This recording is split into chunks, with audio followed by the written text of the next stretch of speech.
Welcome back, everyone, to this week's Fly Culture podcast. Watching a good fly caster go about their business can be a treat to watch. The fluidity of movement and timing could almost be described as balletic. If you've seen Joan Wolfe cast, you'd probably think the same as me. Her background was also ballet.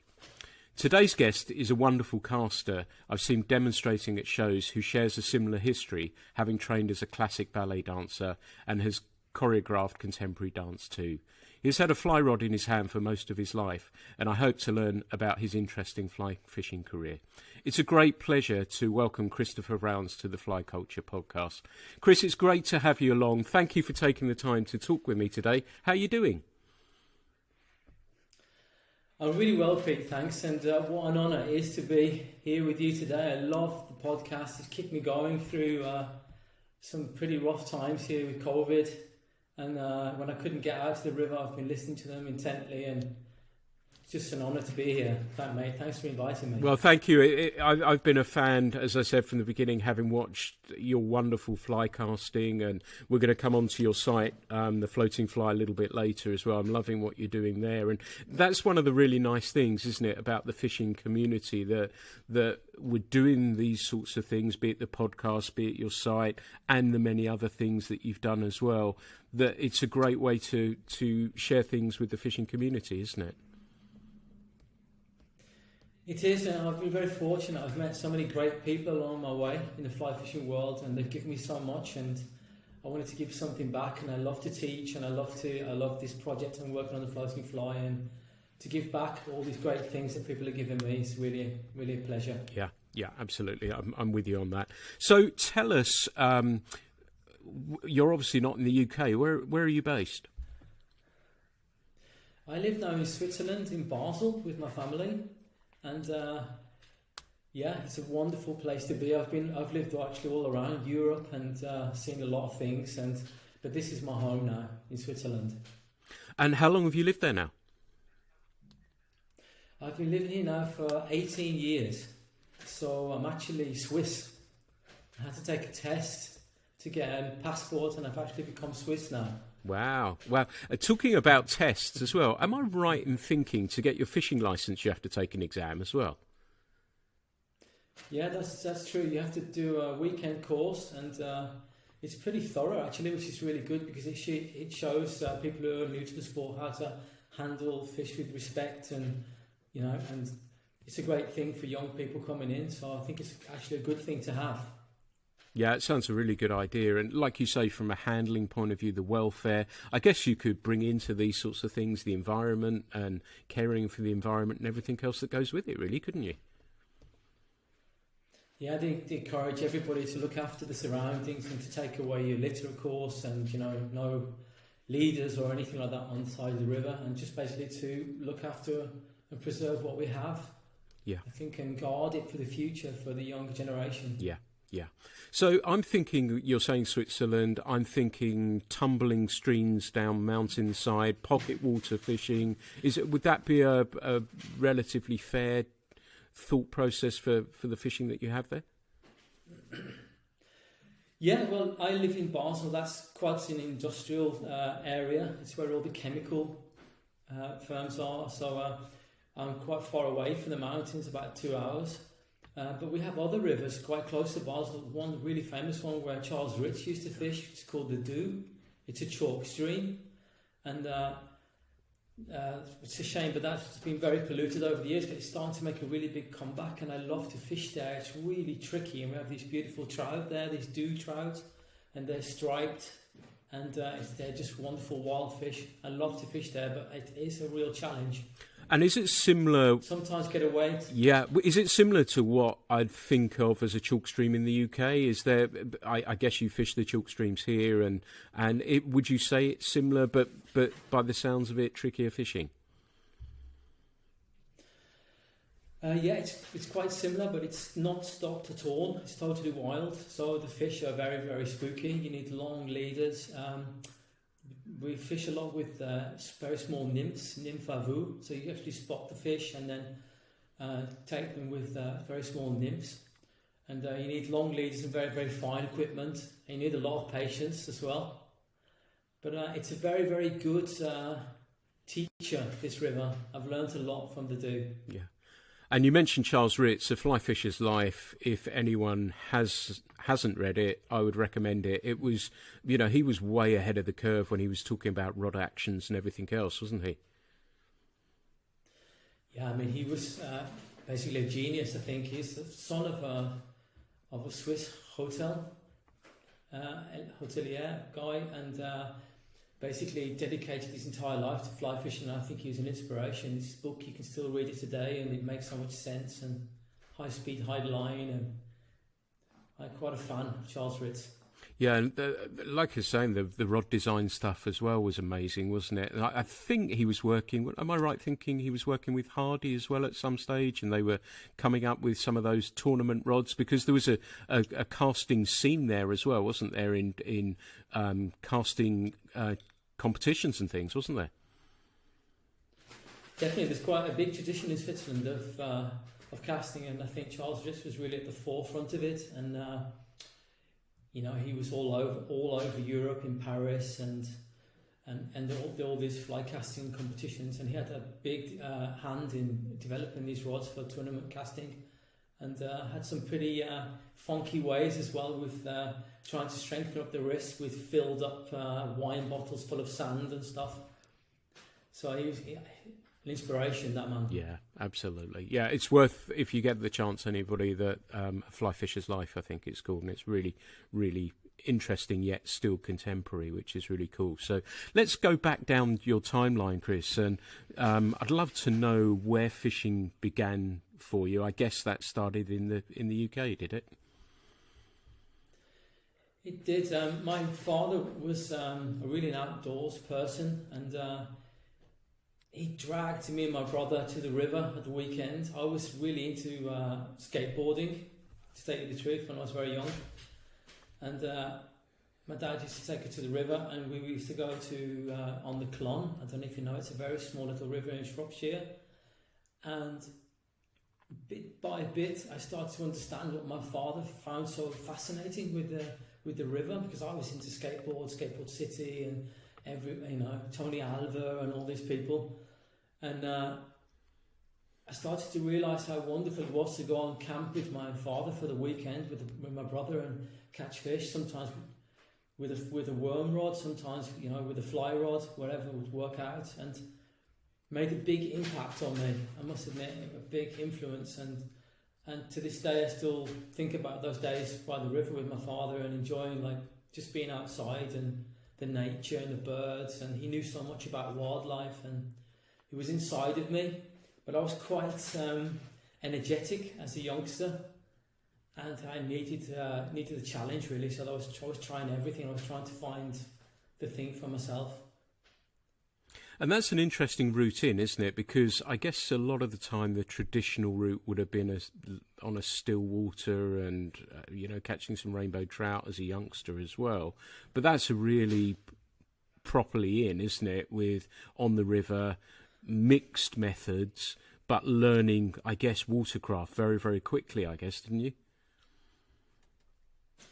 Yeah, my dad was quite a cheeky guy, and he knew exactly where these brown trout were hiding and were hanging out, and we used to, he used to show us exactly where they were underneath the roots, and he taught us how the river was flowing, where we could find them. So yeah, it was a great introduction, and I haven't really fished very much on still water at all. It was on these small rivers in Wales and Shropshire and the Tanat and the Team. And I just love the intimacy of these small rivers. Even to today, it's gone all the way through. Yeah. I've got to geek out with you for a second about skateboarding. I suspect I'm a tiny bit older, but I was Stacey Peralta and all those that was my age group. And I remember saving up. And mine too. Oh, brilliant. Well, I only saved up for 3 Kryptonic wheels for my skateboard, and that's as far as I got with them, and I had to buy them one by one. And I also, with a friend, remember nicking a section of fence so that we could use it as a ramp, which we did return a little bit later. But that was a wonderful time, wasn't it? And that was another fashion that hit really in a very big way, didn't it? I guess in the 70s it must have been, wasn't it? Yeah, it did. And to this day, I still sneakily watch YouTube videos of skateboarding, and I still love it. And Stacey Peralta, Dogtown, Shogo Kubo, Tony Alva, these cool guys, you know, it was just a really free time, and I love skateboarding, and yeah, to this day I still love to watch it. But like I said, slowly but surely I just sort of got more into my fishing with my dad. But I always had my skateboard with me to go down the track, the farm track down to the river. Nice. I like that. Well, that's a little trip down memory lane for me as well, because I remember that really fondly, and yeah, it was a hell of a lot of fun. So you said you were using bait, you said you were using a fly. Did you notice there was a transition where you moved more towards the fly rod? Was that clear in your mind when that started to happen? Yeah, I can remember actually quite well. It was, I bought, with my pocket money, I bought an Abu Diplomat reel, a very old reel, because I just liked the look of it. And I wanted to go and try it out. And my dad was really struggling with fly casting to get the fly out at all, because he was just a brilliant worm fisherman. But I remember him struggling to get this fly out on a lake called Patsel, close to Wolverhampton. And I thought, my poor dad, he just can't get this line out. And I could see actually what was going on. Even at a young age, he was breaking the wrist, and and I just thought, I just love to see this fly line unfurling in the air and going out, and it looked so great with the other people. My dad was struggling, so me and my brother were up there trying to help him, and he managed, but it stayed with me all my life. I just love to watch a fly line unfurling. I love the finesse of it all and how delicate you can cast. So the casting part of it is such a big part of it for me. In fly fishing, it's not just catching the fish; it's how I get there and how I approach it. And I think it's poetry to see a really good fly caster casting the fly out.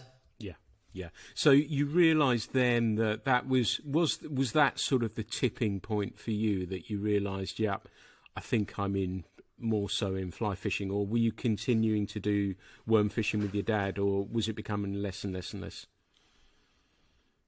It became much less, and I bought, with my brother together, I bought a fly tying vise, and we started to tie our own flies. And my dad was very enthusiastic, and he was really wanted us to get into it. I think I was quite a handful for my mum and dad, and my brother too. So I think my dad invested everything into us. So he was really happy that we were both tying flies and on the river with him together. So yeah, that was the turning point for me. Yeah. And were you said that you had a lot of energy as a youngster. Was that where dancing came into that? Was it sort of led by your parents, or as a means to burn off some energy, or was it something that you were interested in anyway? Well, I grew up in the Midlands, and it was quite a hard place to grow up. It was a tough time. Thatcher was around, and it was not the best place to grow up. And my parents moved to Shropshire, which is a bit more relaxed, but it was quite a heavy place to grow up in. And I just needed the challenge, Pete. I needed to get out. I needed to. I love music. My brother's to this day still working in a band. I love music. I love singing. I love the theatre. I love art. And I didn't know which way really to go.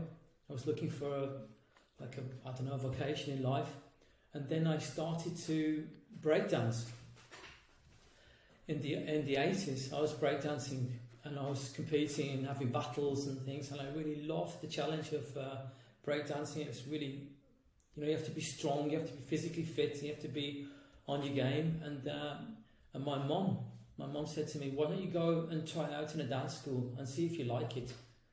And it wasn't really the coolest thing to do in that time, to be a dancer, because my father, he renovated old houses, he was a bricklayer, and he didn't want a dancer as a son.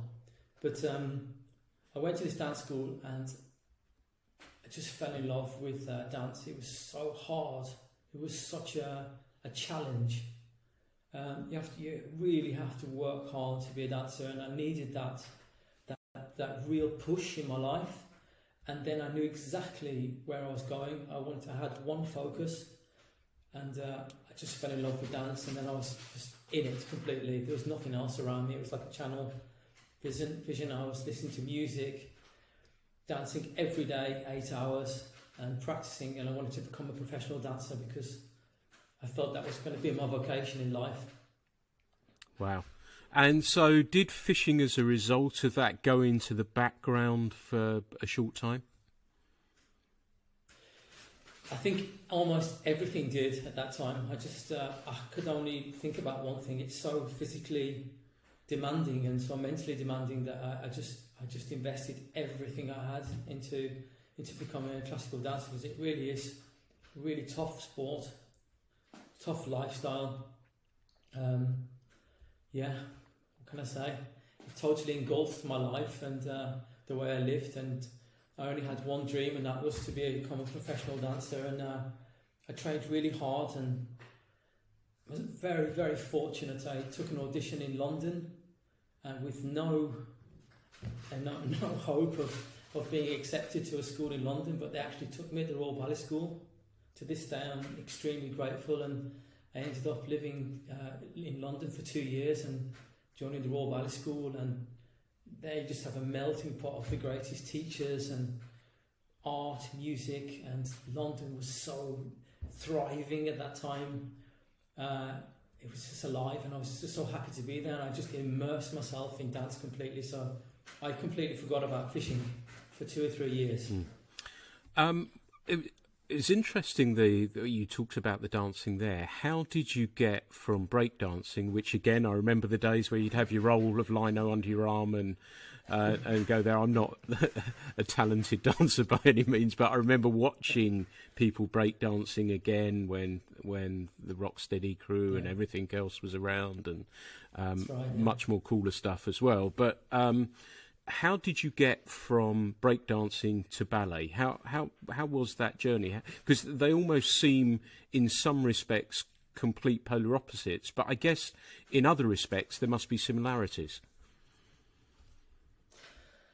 Yeah, I mean, breakdancing is extremely physical. The upper part of your body, and you need to be loose. You need to be able to move really well. But I just found. I went to a dance school in the Midlands, and I met this incredible woman called Diane Millard, and she took me under her wing, and she just basically formed me as a dancer, and I just gave myself completely to her, and it was the right thing to do. I felt it was the right thing to be with her together, and she really condensed all this ballet training that I'd missed because I started so late. I was 15 years old, and that's like way too old. And she condensed all these years of training that I'd missed into a couple of months or years. So it was extremely intense, but I was very, very, focused, and I knew where I wanted to go. I really wanted to be on the stage, and I loved the challenge of you never graduate from a dance school. You continue to learn the rest of your life, and you're taught you're never good enough. So you're constantly trying to find this perfect form, and I just found that fascinating, and I was in it. And is it ballet that took you, I guess, to Switzerland via many other places as well, I guess? That's right. I ended up working with Sadler's Wells Royal Ballet for a year in London, touring around the world, around Japan, and then I just wanted to see more of Europe. I wanted to move away from the UK and see what's going on outside. And I ended up, believe it or not, in Berlin a month after the wall came down. It was an incredibly crazy time, and I ended up finding a job in Berlin in the Kummershoppe. And it was still East times, really. I earned East money. I was paying 15 East marks a month for my flat, so I was living in the east part of the city, but I really wanted to go there because I was fascinated with the Russian teachers, and from the Kirov and from the Bolshoi ballet in Russia, of course the DDR was like Russia, so you had all these fantastic Russian teachers. So I really wanted to go there, and I lived in Berlin for 11 years, and worked in this dance company called the Komischoppe. It's a great company, and I learned so much there. But I just have to say, this is as a dancer, you have usually have a break in the middle of the day at around about 1 o'clock, and then you come back to the theatre and you dance until 10 o'clock at night, and you have rehearsals.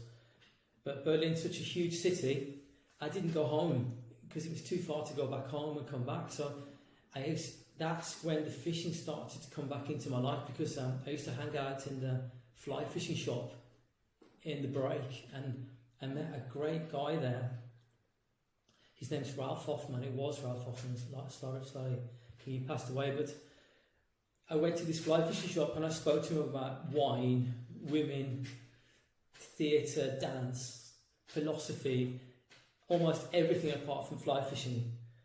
And I really loved this guy, and he was a brilliant fly fisherman. He got me slowly back into it, and then we started to talk about dance and how I could incorporate that into my fly fishing and movement and timing, and it all started to make click.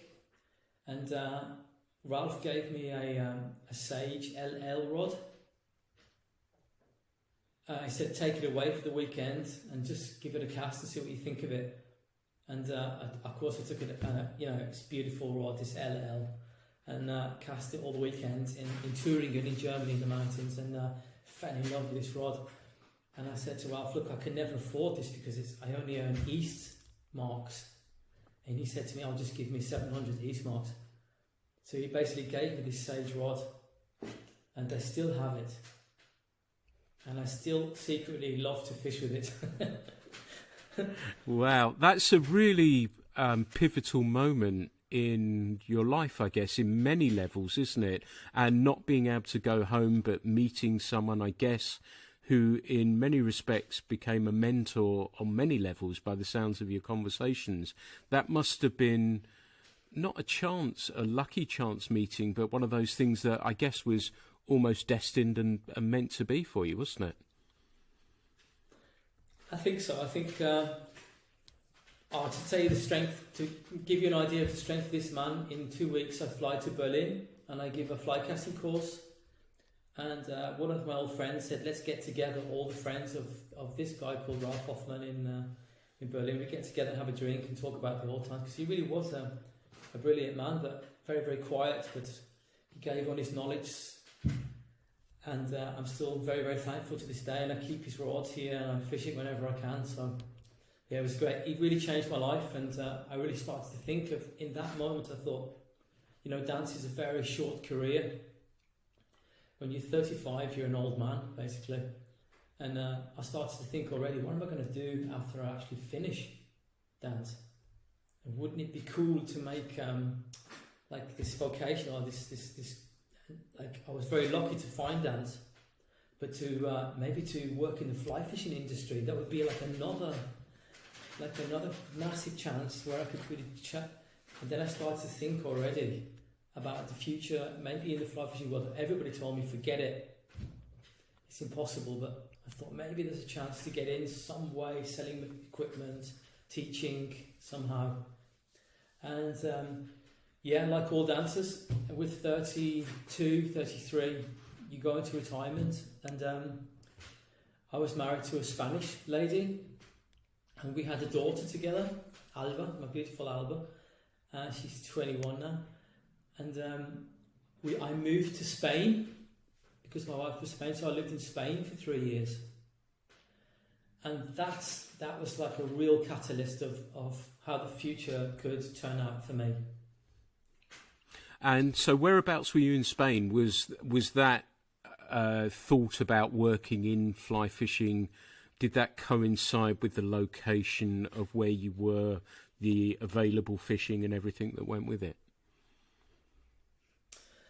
Not at all, really, to tell you the truth. I was living in Valencia, and I think, like most people around the world, Spain, in your head, is a dry country.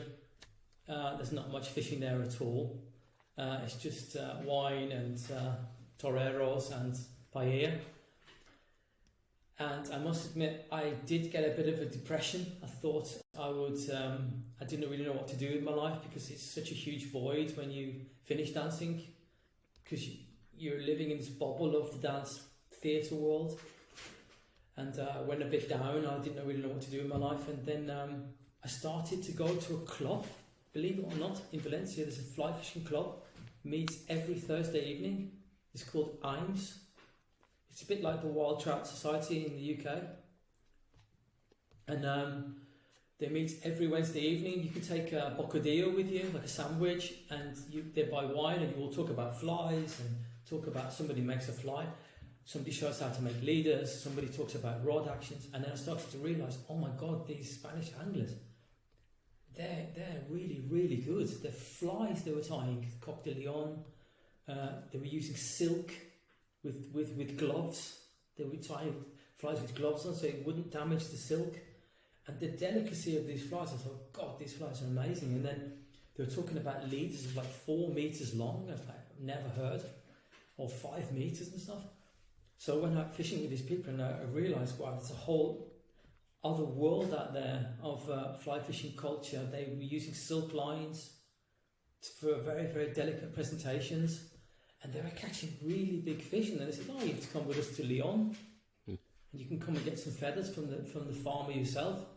So I travelled up north with all my friends there, and saw these chickens.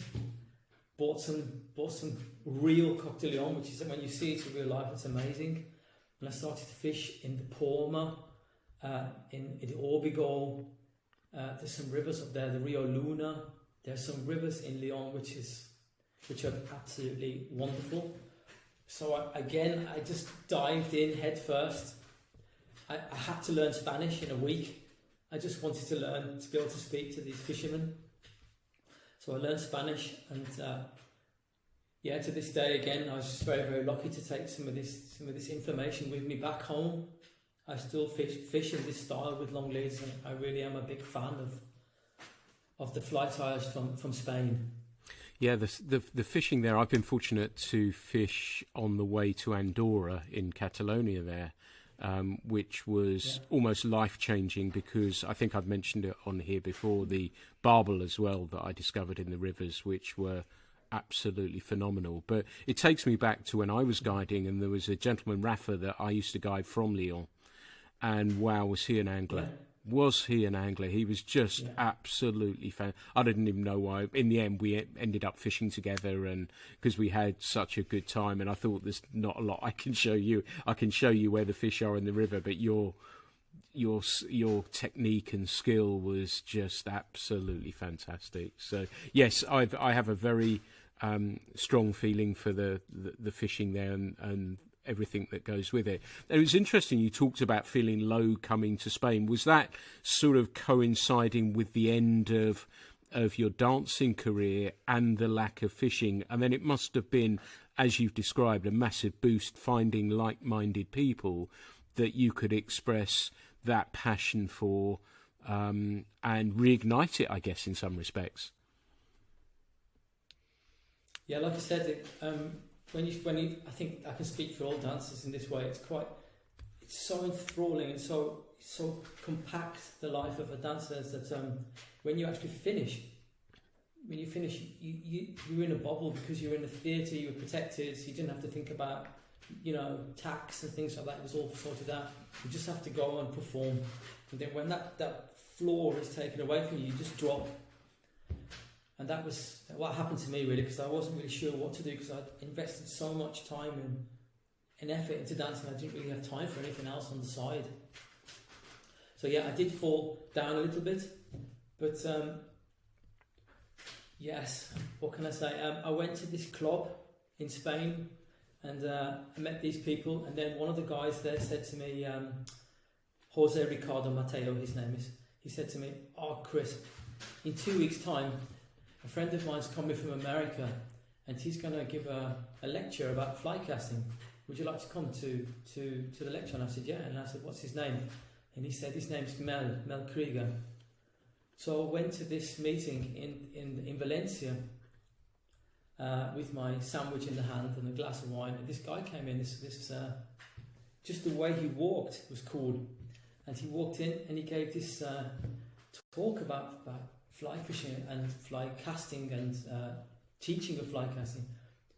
And I just realised this is a mentor. This is like a fly casting guru, probably an amazing teacher. I just wanted to learn everything I could from this man because he had such a power to engage people, even people who weren't really interested in fly fishing. He was so powerful. I just thought I've got to hang out with this guy. I've got to follow him, some kind of like a disciple or something. I don't know. I can't really explain it. But his wife, Fanny, she latched onto me straight away and said, "You're going to translate Mel's book into German." That was the first thing she said to me. And I said, "Yeah, I'll do it." And I did it. I translated Mel's book into German. And then because of that, Mel Krieger came to Germany and Austria and Switzerland and Sweden, all over the place. And I followed him and translated his courses into German and Spanish. And I just wanted to further his teaching as much as possible, that as many people could meet this fabulous man. I mean, he was just full of energy and love, basically. He was just such a cool guy and an amazing teacher. I just learned so much from him.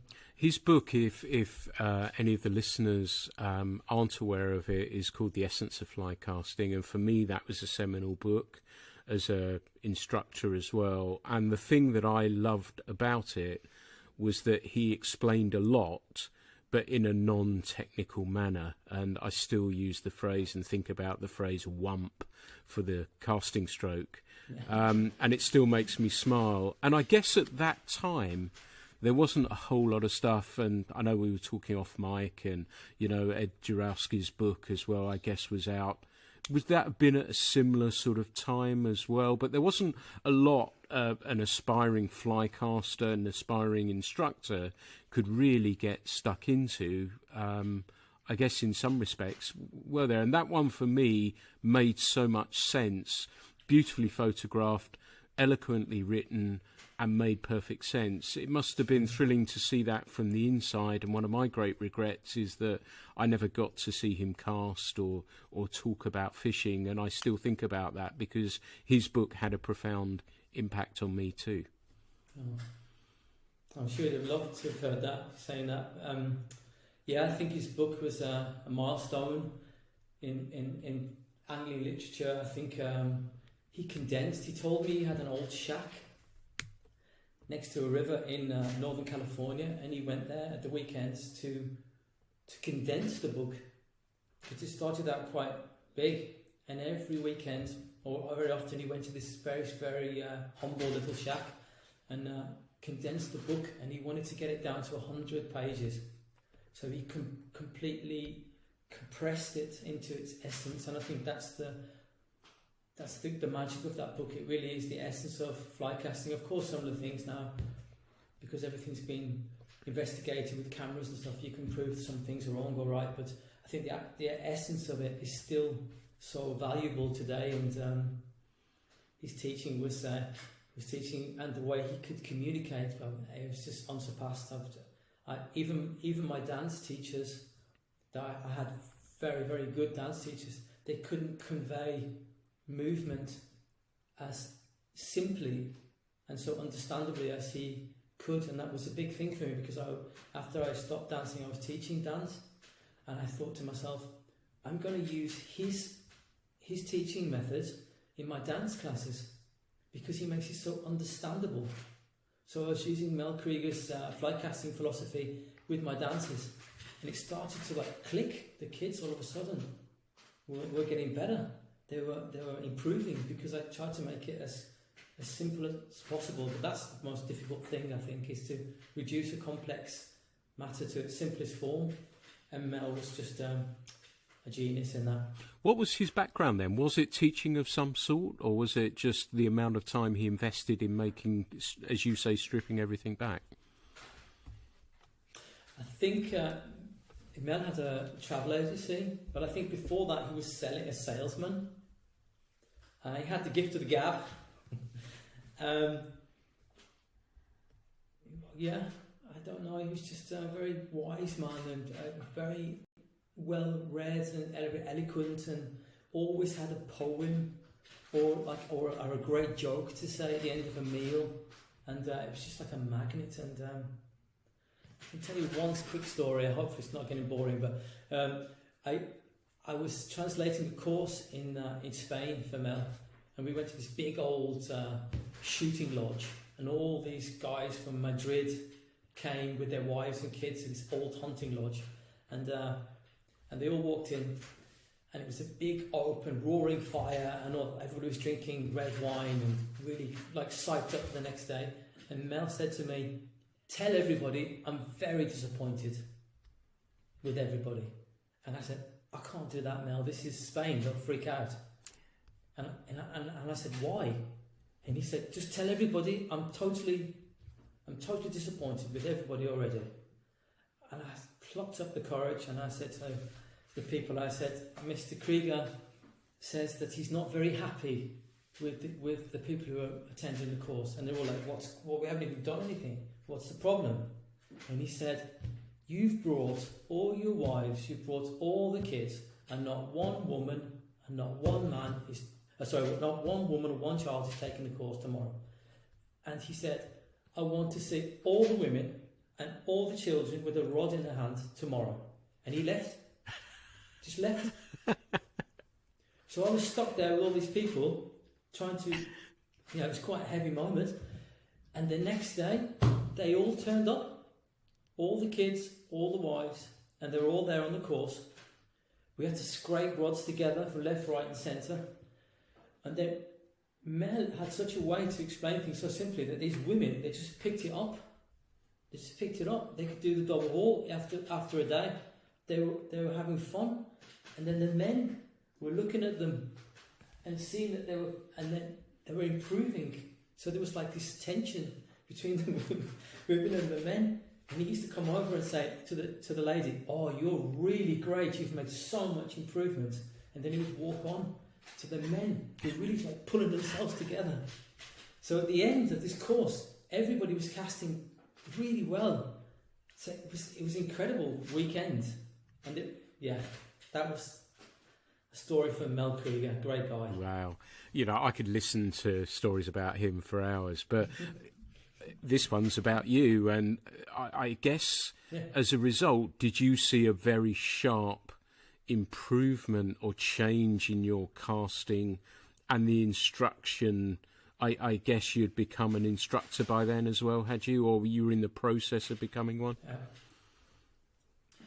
It was the process. I was in the process of becoming an instructor, and the way that Mel taught just formed me as a teacher to be open-minded to many different styles and not to be dogmatic. And I've had the fortune to teach many people who have stiff shoulders, who don't have a finger like this that's been cut off, or they're in a wheelchair, and be open-minded to different fly casting styles. I mean, I've been all around Europe, so I know the Gebhardt style, I know lefty cray, and I know many different ways to fly cast. I just try to keep open-minded, and that's the way I try to go forward in my instruction these days, is to just help people and to get them to where they want to go, but there are many ways to get there. I was thinking what you were saying actually about that, and I think it's probably had a big impact in how I used to teach people, in the sense of explain it so they can understand it, that you get technical but don't get technical in that sense. And sometimes it can be easy, and I understand an instructor wanting to impart knowledge to a student, but sometimes that can be too much, can't it? And they're trying to hang on to everything, whereas getting the basics right and building on that is a much better way, I think, of getting people to improve their casting. I think it lies in their own capable hands, the students, and just have to basically direct them. When I was teaching with Mel together, we weren't allowed to touch the rod. We never take the rod off a student and say, look guys, this is how it goes. That was totally not allowed. We could just talk to them and encourage them and give them enough time as well to for self-discovery. Usually, because as instructors, we all know this, we want to help so much. We overload the students with too much information. But you have to give them time as well to discover it themselves and maybe open a door, but let them go through it alone. I think that's important. Not to be too technical at the beginning and then let them find their own style. Yeah, I love that. The word I used to use too was self-discovery, and I think that's a really important one. If we had guides and instructors working with them, that was a term we use. And one of the questions I wanted to ask was, as when you came to taking those casting qualifications and you went on, or you've gone on, sorry, to be a master instructor as well, I suspect I know the answer of this, getting to know you and how passionate and driven you are about a subject. But when you came to take that first exam, did you feel a sense of pressure given who your mentor was? You wanted to do well for you, obviously. You wanted to do well for Mel. Did you feel any? I'm not 100% sure that was the case, having listened to you talk, but I'd be fascinated to know. Well, yeah, actually, Mel Krieger actually tested me. It was just after I'd met him. So I'd only met him like a week before. And then it was in Spain. I took the test in Spain, but I'd already been taking quite a few lessons in, in Europe. You have phenomenal flycasters in Switzerland, Germany, Austria. There's a huge tradition with the Gebertsreuter style. Hans Gebertsreuter is a famous riverkeeper from Austria, and beautiful style. And there were so many great people around. I was very lucky because I lived in Berlin, and Paul Arden had a girlfriend, crazy girlfriend, and we used to hang out together in Berlin, so I'd already started my teaching way. But through dance, you get so focused in. I knew how to prepare myself, I knew what was expected, and I think that was it. I just wanted to go for it, and I wanted to do the best I possibly could. So I was practicing every day. My daughter Alba was 1, so I had her in the pushchair in the park, and I used to put the bottle in. She went to sleep, and I got my rod out, and I was practicing for 1 or 2 hours every day. I was quite famous in Berlin, the crazy dad, casting on the Spielplatz on where the kids play. So yeah, I took them very seriously because they meant so much to me, and I admired the people. I mean, on my certificate, you have Joan Wolfe, Doug Swisher, Gary Borger, all these icons. I thought, oh God, I love it. I just want to be part of it. Yeah, that's really cool. Really cool. I said in the intro as well that I had the pleasure of watching you demonstrate at the London Fly Fishing Fair, which I think were 3 of them, which had huge potential, and I think we're probably down to 1 show now. Do I sense, though, in Europe that is something that is continuing to grow, and people are still attending shows, people are still going to those? Do they look at it differently to the way that we do in the UK, do you think? Well, first of all, I absolutely loved the London show, and I thought the work that John and Fergus did and all the team was just awesome, and I really miss it, to tell you the truth. I wish more people would have attended it. I thought it was a bit crappy that there was still a lot of people there, but I thought it was had such a high quality, and there were so many great people there to meet, like yourself, Paul Proctor. There's loads of great people there, and it was such a pity that it wasn't. But that's just a shame. I miss that. In Europe we have the EWF. That's called the Erlebniswelt Fliegenfischen. That's a huge show in Munich, which is just a brilliant show. It's a huge event. It's in an old what's it called in English? A cloister, like an old place where the monks used to get together. Yeah. It's like an old, big, huge place, and there's huge casting pools there, and outdoors and indoors, and about 3,000 people visit it every year. So it's a huge place to go and show yourself and to demonstrate. And the people are quite particular. They know what they're looking at, so you have to do a good show. You can't be too technical. It has to be entertaining, but you still have to cast very well. And so I love to go to that show. And I just thought it's been, because of COVID, it hasn't been on now for nearly 2 years. So I'm hoping we have it in October again, and it's coming back again next year. So that's a wonderful place to meet up. So if you want to go to a fly fishing show, just jump on a plane and come over to Munich. And there's fabulous fly tyers from all around Europe. That's where I started to get the idea about this project I'm working on now, the floating fly, because there's so much information that we just, like in France, the French fishermen are amazing, but I don't speak French.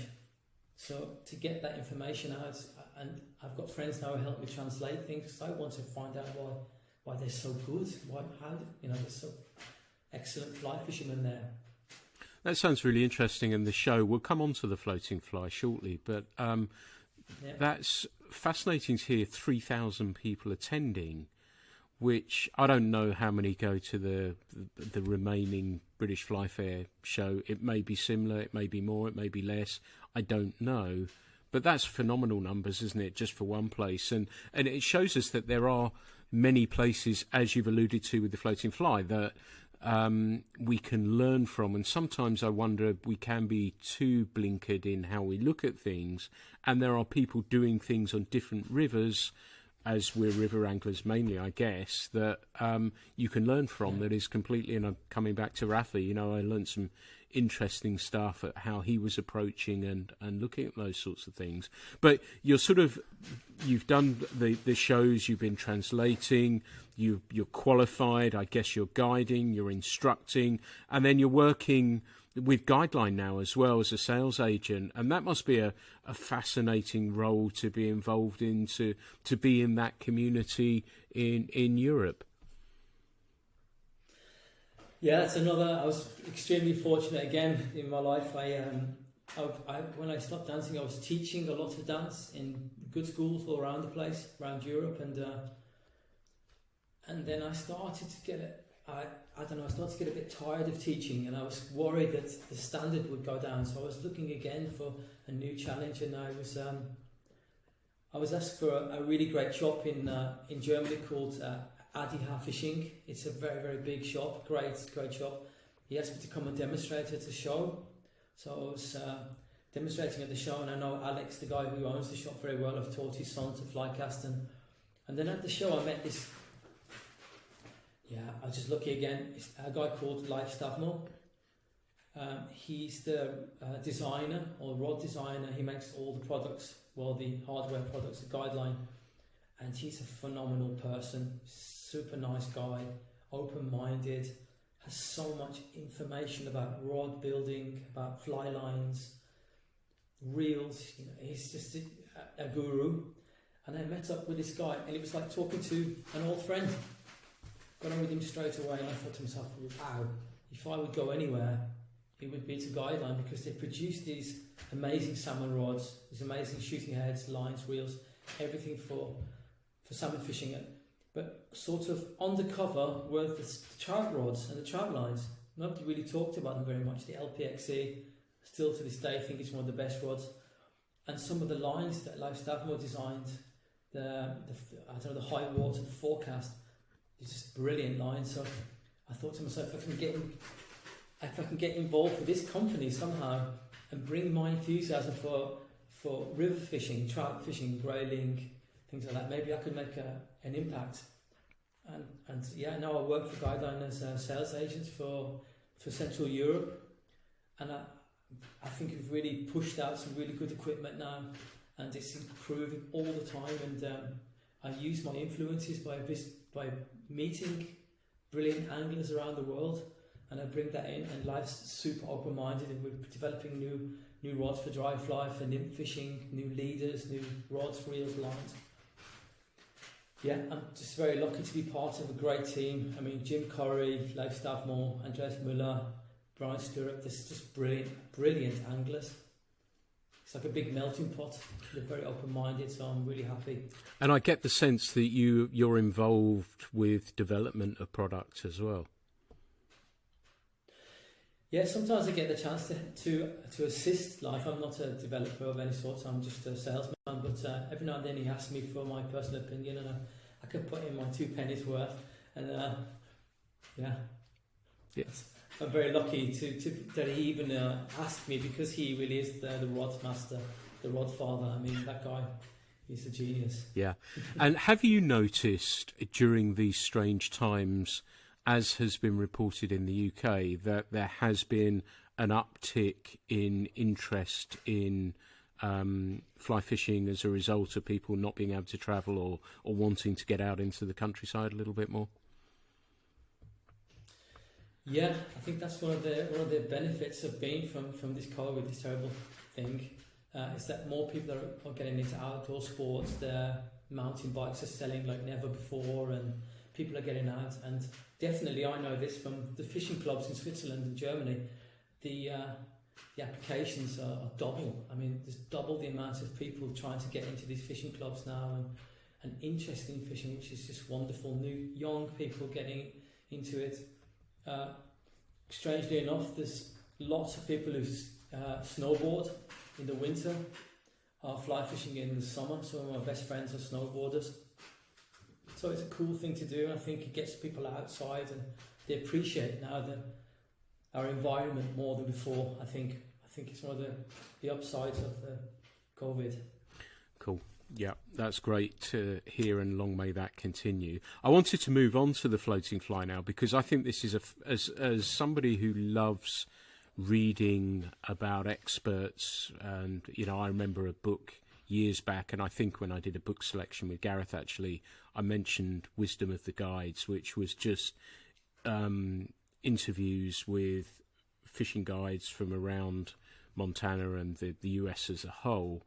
And this is, again, another case of where perhaps you'd explain to me a little bit about how the floating fly came about and what it is and what people can get from reading from it. Yeah, to fish with a dry fly is my absolute passion. I just love dry fly fishing. I love all sorts of fishing, but dry fly fishing for me is peak for me personally. And I was just very fortunate when I travelled around as a dancer. I had a suitcase and I put in a 6-piece rod, and the boss of the dancing company didn't know, but if I had any free time, I was out fishing in the local rivers in Switzerland, in Italy, in France, in Slovenia. I was dancing somewhere, but I actually had my rod in my bag, so as soon as the performances were finished, I was out fishing. And I used to just look up guides and go out, and then I started to realise there's such a diversity in fly fishing, even in small subjects of dry fly fishing. It's so many different ways to do it. And then I think the big catalyst was going to Bosnia and meeting these guides from Bosnia and seeing these flies they were tying, and then it all made sense, because in Switzerland we have the CDC feather was actually sort of originated here in Switzerland in the Jura Mountains, and Mark Petitjean has made it very, very popular now. So I started to see all these nuances in fly fishing from around the world, and I thought, some of these masters from around the world, they come and they go, and all this information is lost. What a pity. Or the language barrier of Spanish or French. So I thought, I'd love to document this, so these great masters, their wisdom is just not lost somehow, and pass it on to future generations, and at the same time improve my own fishing, because I just learned so much from reading what they write, and I love to read, fishing books, fly fishing books, but to get from the horse's mouth, from the really good guides and how they do it, how they approach it, I thought this would be fascinating. So it's more of it's just a project for myself, and that I give to the world, and I'm very fortunate people are getting into it, they're writing for it, brilliant people. There's a lot more to come, some really fascinating things. Some of it's very controversial, some of it's everybody knows it. So there's always something to learn inside of it, and I find it fascinating. And yeah, that's my floating fly project. And it takes the basis of a form of questions, doesn't it? That the interviewee answers to get an insight into their thought process for dry fly fishing. That's right. It's in the form of 11 questions, and I pose the same questions to everybody, and they also give photos and sometimes videos to explain what they're talking about, and it's like a common thread for everybody. And I just look forward to putting them online every week or every month as much as I can. And there's so much knowledge there from around Europe and around the world, from South Africa, from all over the place. And it's this passion that we have for fly fishing, and it's so global, but actually we all have the same love, and we can bring your own interpretation into it. I think that's very, very cool. Yeah, that's really cool. I think, would I be right in thinking it's Lefty Cray saying a good instructor shares knowledge, he doesn't or she doesn't show knowledge? And I think that's the great thing about these sorts of projects, sharing that with people at the top of their game is really cool, isn't it? Yeah, I mean, it's just a pleasure to be able to pass on knowledge from other great people, and I'm just a medium that they go through, and I just want people to, if they're interested they can find like a database of information from some of the greatest anglers out there. I think there's so much more to learn, and I'm still trying to get some of the big names involved. They're a bit, but I mean, I've had some of the greatest anglers I've ever seen are involved. Paul Proctor and Charles and Alex and many, many more from around Europe, and now thankfully also anglers from France who I really admire, and Spanish anglers who have got so much to. Yeah, Luis Miena, he's just a legendary guide from the north of Spain. I mean, this guy is quite something, and his fly tying.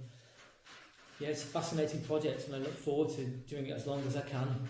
And also to teaching. I teach fly casting quite a lot. I'm teaching almost 3 or 4 times a week still, and I'm always learning from my students and try to keep open-minded. And yeah, you never graduate from the fly casting school. Yeah, you're dead right there. You're dead right.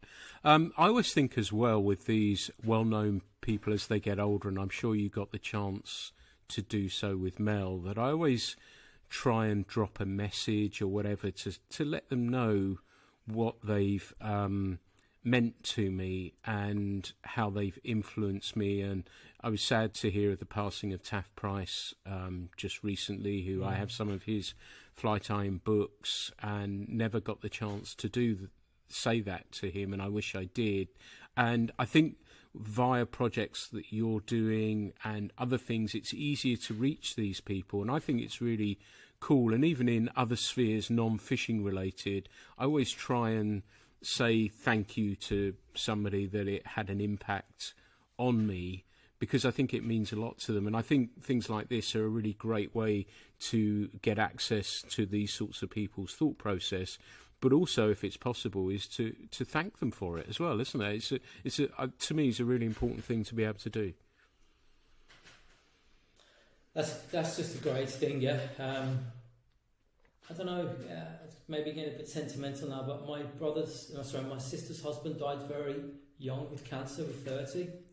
And he was such an influence on me as a young man. Great guy, full of life. And I really never really had the chance to tell him that. So I thought to myself, if somebody influences me in my life and I really like them, I'm just going to tell them. Even if it's embarrassing, I'm just going to do it. And that's been with me all my life now. If I find somebody's doing something great or pushing something further forward, I don't have any problem with telling them and saying, God, I think you're doing a great job, and I really respect you, and you're super cool, and keep up the good work. And I know I'm speaking for many, many people here. I don't have a problem saying that. So I told Mel, loved him as a man, but he was a cool guy, And I think I try to carry on with that. And if somebody's doing a great thing like that, tell them what they're doing. Yeah, absolutely. Good. Now, we're coming up an hour now, and I think there is so much more I want to talk about. But I wanted to, you touched on that you've travelled a fair bit with fishing.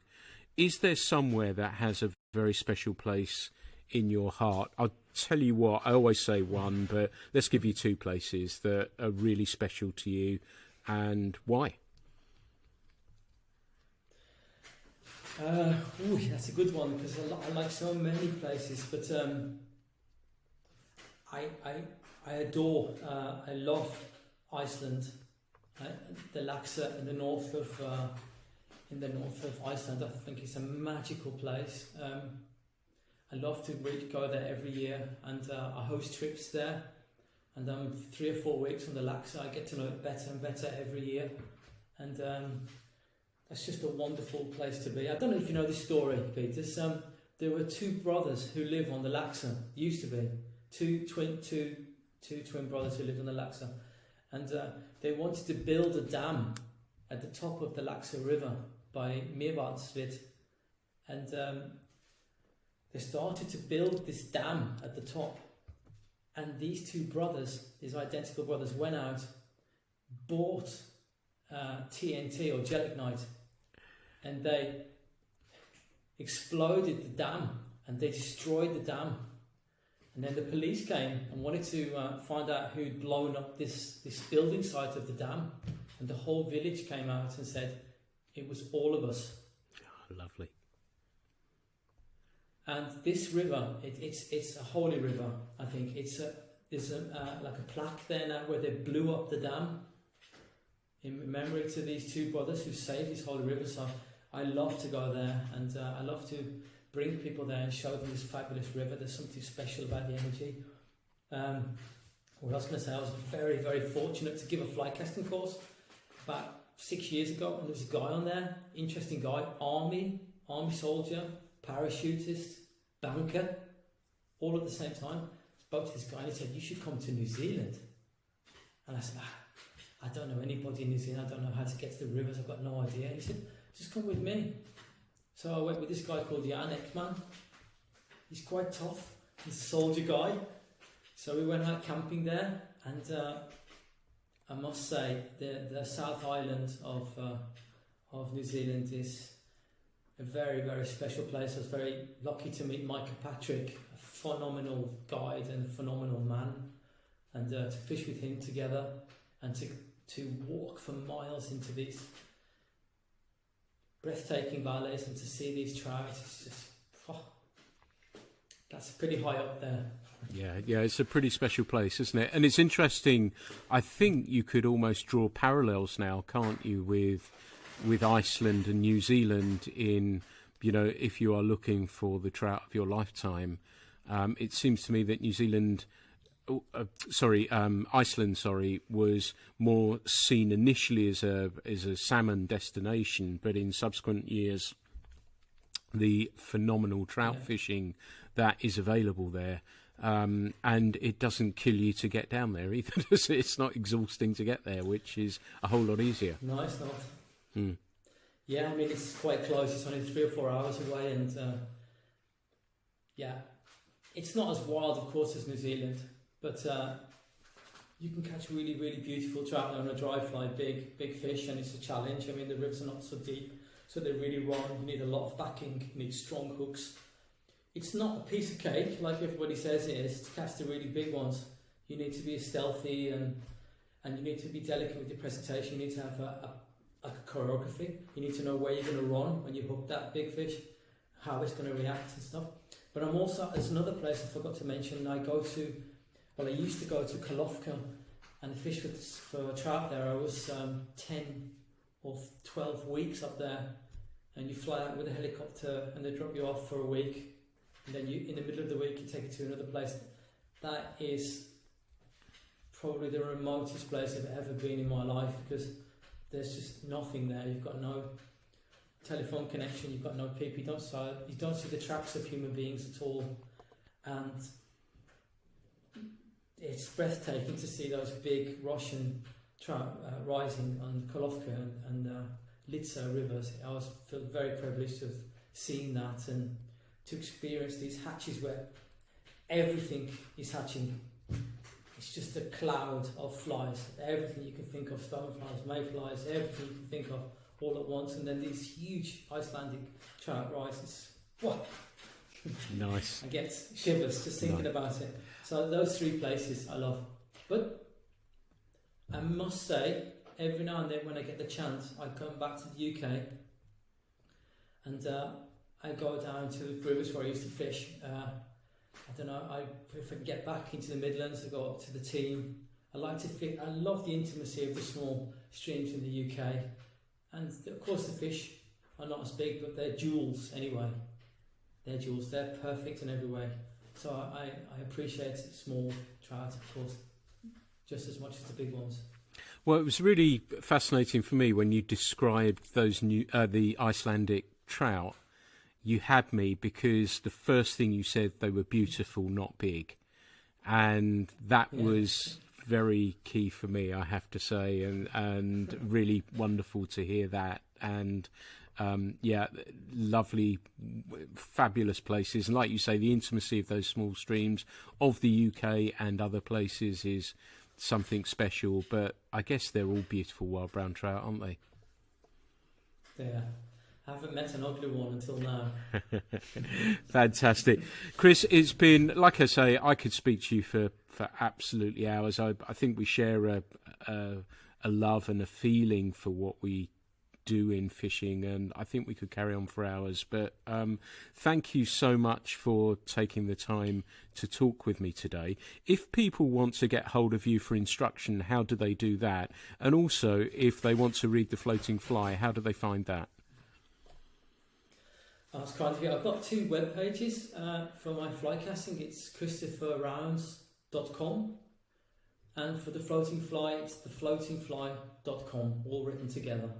And please get in touch with me if you have anything to say about dry fly fishing, or you want to meet up for a casting lesson, or you want to go fishing. You're in Switzerland and you need some tips about the Swiss mountains or something. Give us a call or send me an email. I'd love to get back to you. No problem.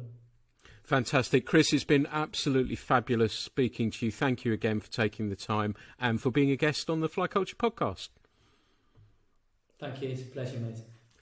Everyone, this has been the Fly Culture podcast. I hope you've enjoyed this one. We've covered lots of ground today, and I hope you find this interesting listening. I'm sure you will.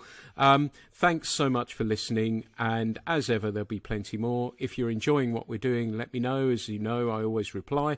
I get ideas from listeners for who I could interview as well, but I always love hearing from you, so thank you for taking the time. Thank you for writing the kind reviews. I greatly appreciate it, and thank you so much for listening to the Fly Culture podcast.